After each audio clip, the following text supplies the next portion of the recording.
পুলিশের সঙ্গে সংঘর্ষের প্রতিবাদে শাহবাগে বিক্ষোভ, লাকি আক্তারকে 24 ঘন্টার মধ্যে গ্রেপ্তারের দাবি।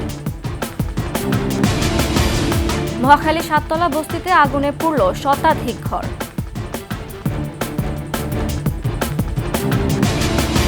এবং বেলুচিস্তানে 80 জিম্মি যাত্রী উদ্ধার, 13 বন্দুকধারী নিহত।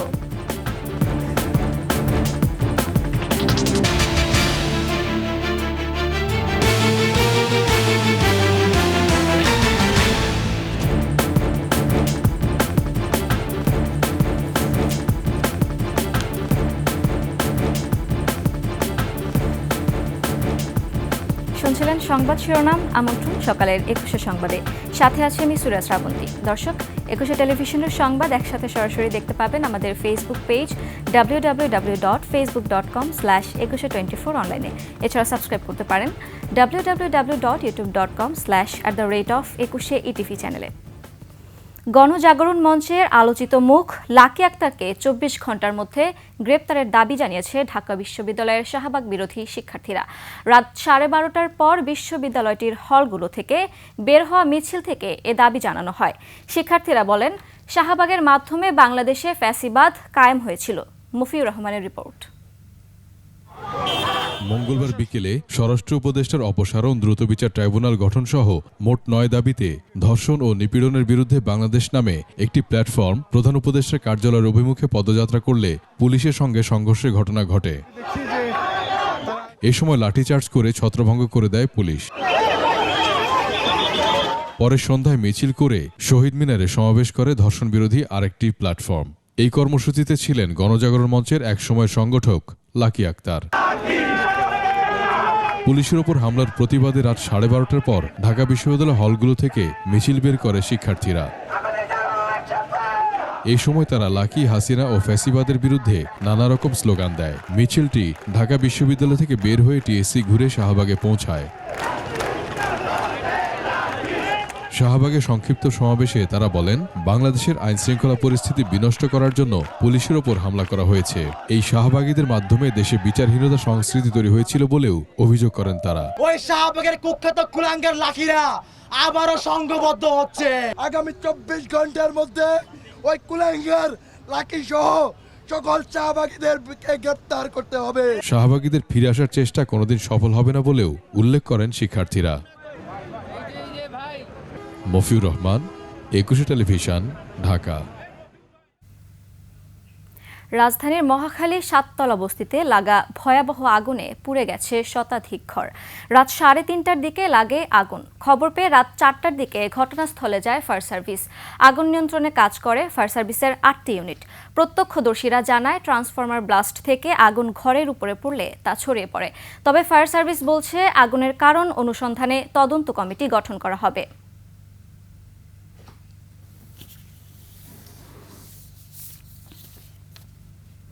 মাগুরায় শিশু ধর্ষণের ঘটনায় অপরাধীদের দ্রুত শাস্তি দেওয়ার দাবি জানিয়েছে তার পরিবার ও গ্রামবাসী।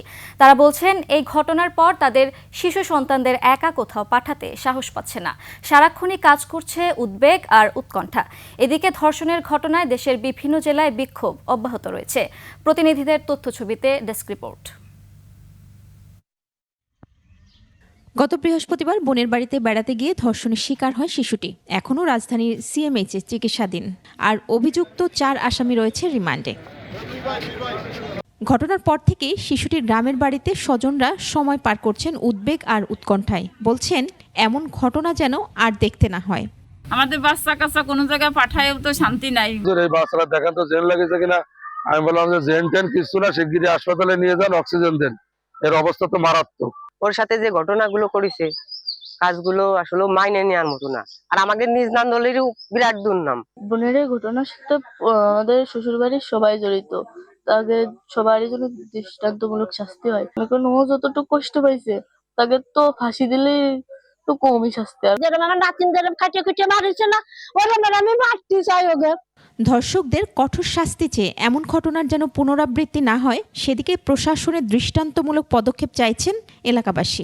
এমন ভাবে শাস্তি দিয়ে মারা উত্তম, যাতে এরকমের কাজ পরিকল্পনায় আমাদের দেশে আর না হয়। আমাদের সবার একই দাবি, বাংলাদেশের আলোচিত ঘটনা এই মাগুরার বিচার দেখে যাতে আর বাংলার বুকে এরকম কোনো ঘটনা না ঘটে। যারা তাদের সাহায্য করেছে, ঠিক আছে, তাদের সবাই বিচার আমরা চাই। ইউটুব শেখের বিচার চাই। ওর লোক পুতিয়া পাথর দিয়ে হলো নিক্ষেপ করে মারি ফেলতে হবে। কেয়ারলেস মেডিকেল তাদের পাশে থাকবে, একটা হচ্ছে তার স্বাস্থ্য সেবা দেওয়ার জন্য। এদিকে ধর্ষণের ঘটনায় দেশের বিভিন্ন স্থানে বিক্ষোভ হচ্ছে। সমাবেশ থেকে নির্যাতনকারীদের দ্রুত শাস্তি দেওয়ার দাবি জানানো হচ্ছে। মহিমা পলি, ডেস্ক রিপোর্ট, 21 টেলিভিশন। সমতা এবং ক্ষমতায়নের যুগের দ্বারপ্রান্তে সামষ্টিক উন্নয়নে লাগাম টানছে নারীর প্রতি সহিংসতা। আলোচিত 8 বছরের শিশু ধর্ষণ এবং সাম্প্রতিক সহিংসতার দৃশ্যমান শাস্তির অভাবেই যেন সামাল দেওয়া যাচ্ছে না। ধর্ষণ ও নারী নির্যাতন প্রতিরোধে আইনের কঠোর প্রয়োগের পাশাপাশি সামাজিক দৃষ্টিভঙ্গি বদলানোর তাগিদ সংশ্লিষ্টদের। বিস্তারিত আকবর হোসেন সুমনের রিপোর্টে। হাসপাতালে মৃত্যুশয্যায় চেতনাহীন শিশুটির বয়স মাত্র 8 বছর। তার খুব কাছের স্বজনরাই ধর্ষক।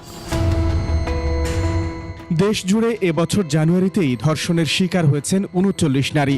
এর মধ্যে বিকৃত সংঘবদ্ধ ধর্ষণের শিকার হয়েছেন 18 জন। সামাজিক অবক্ষয়, আইন শৃঙ্খলা পরিস্থিতি নাজুক অবস্থা এবং বর্তমান প্রেক্ষাপটকে এ নেপথ্যের কারণ হিসেবে দায়ী করেন সংশ্লিষ্টরা। এই মুহূর্তে একটা সমাজের একটা ক্রান্তি লগ্ন দিয়ে আমরা যাচ্ছি। যতক্ষণ পর্যন্ত কে শাসন করছে, কে দেশ পরিচালনা করছে, আসলে আমরা ঠিক বুঝতে পারছি না। সেই কারণে যারা সমাজে নারীদের প্রতি দৃষ্টিভঙ্গি তাদের খারাপ, নারীদের প্রতি নির্যাতন করে, তাদের সেগুলি বেড়ে যাচ্ছে। নারীর প্রতি সহিংসতা বেড়ে যাওয়ার মূল কারণ হচ্ছে যে কোনো কঠোর এবং দৃশ্যমান শাস্তি না হওয়া।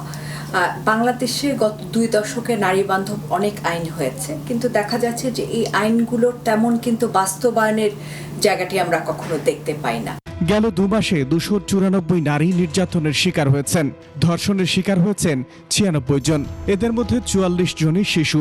বাংলাদেশ মহিলা পরিষদ এবং আইন ও সালিশ কেন্দ্রের গবেষণা তথ্য অনুযায়ী ফেব্রুয়ারি মাসে ধর্ষণের ঘটনা 57টি।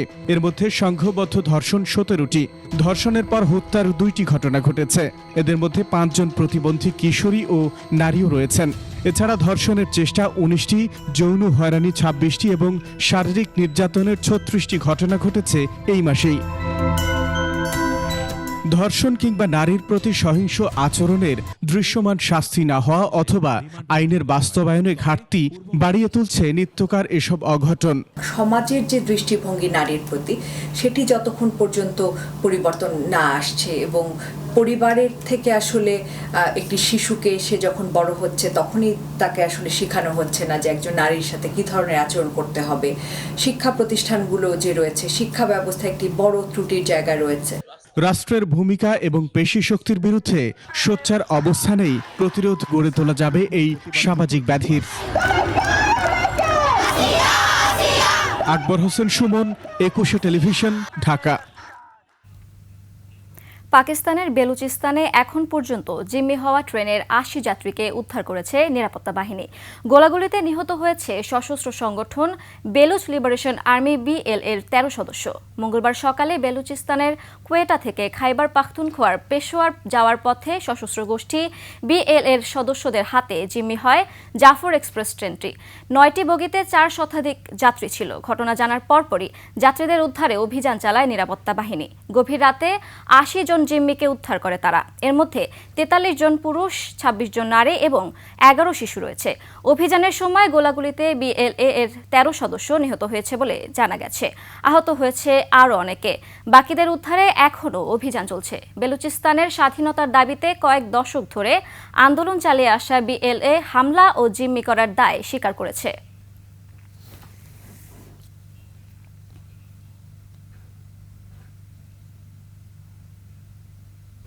নিচে সংবাদ বিরতি। যখন ফিরছি তখন অন্যান্য সংবাদের সঙ্গে আরও থাকবে। শুষ্ক মৌসুম এলে শেরপুর বনে সক্রিয় দুর্বৃত্তরা, গাছ কাটতে দেয়া হয় আগুন।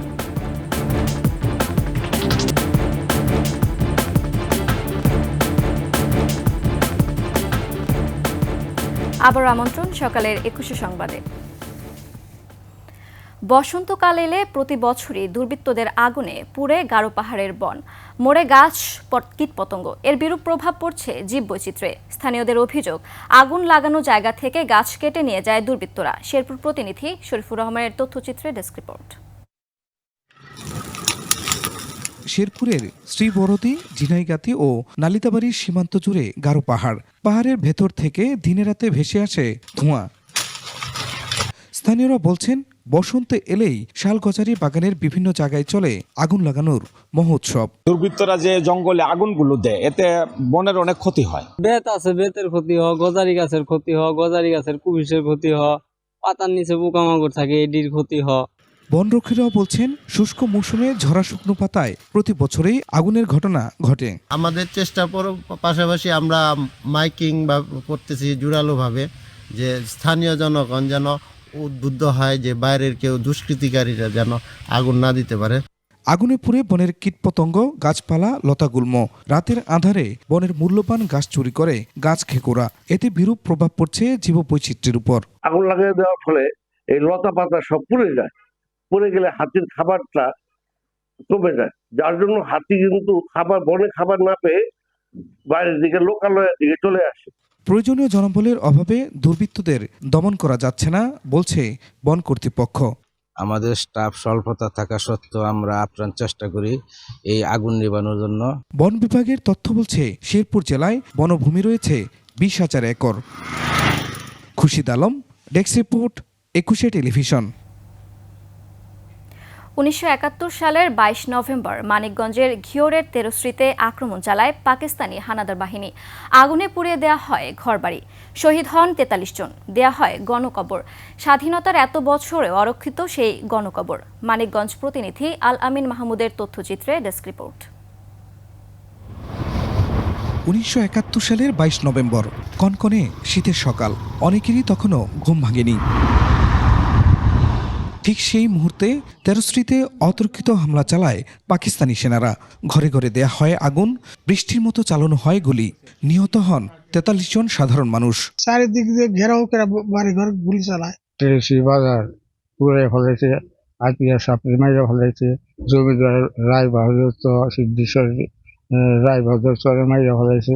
সেই দিনে সেই দুঃসহ স্মৃতি মনে করে এখনো আঁতকে ওঠেন প্রত্যক্ষদর্শীরা। বাজারের দিকে আগে এসে দেখি আরো বেশ কিছু মানুষের লাশ এখানে ওখানে পড়ে রয়েছে, নারী বুড়ি বেড়ে রয়েছে। আমাদের বাড়ি ঘর পুড়িয়া দিল, তাদের ধুইরা এখান দিয়ে অস্ত্রপাতি নিয়ে গুলি করে মেরে ফেলে দিল। গুলির ঠেলায় তারা কানে আমাকে তালা নিয়ে গেছে মনে হলো। মোচার ঘুরিয়া হেরেই দেখি আমার এদিকে চলা যন্ত্রণা বাইরে গেছে, উপরে পড়ে আসছিলাম দুয়ের মধ্যে।